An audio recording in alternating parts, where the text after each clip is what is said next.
মুআয় ইবনু জাবাল রাদিয়াল্লাহু তাআলা আনহু থেকে বর্ণিত। তিনি বলেন, আমি এক ভ্রমণে গাধার উপর নবী সাল্লাল্লাহু আলাইহি ওয়াসাল্লামের পেছনে আরোহণ করলাম। আমার আর তার মধ্যে হাওদার পেছন দিকের হেলানো কাঠ ছাড়া আর কোন ব্যবধান ছিল না। তিনি সাল্লাল্লাহু আলাইহি ওয়াসাল্লাম বললেন, হে মুআয়, বান্দাদের ওপর আল্লাহর কি হক এবং আল্লাহর ওপর বান্দার কি হক, তুমি কি তা জান? আমি বললাম, আল্লাহ ও আল্লাহর রসূলই এ ব্যাপারে অধিক অবগত।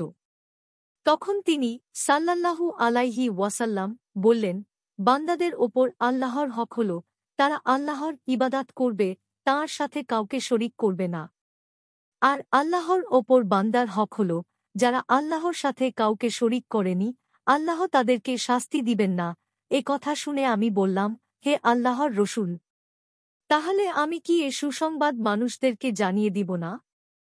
তিনি সাল্লাল্লাহু আলাইহি ওয়াসাল্লাম বললেন, লোকদেরকে এ সুসংবাদ দিও না, কারণ তাহলে তারা এর উপর নির্ভর করে বসে থাকবে।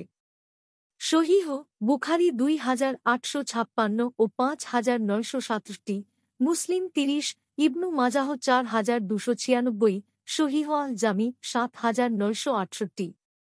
এ বর্ণনাটি বুখারী মুসলিমের বর্ণনায় সমষ্টি। মিশকাতুল মাশাবিহ 24। হাদিসটির মান সহিহ।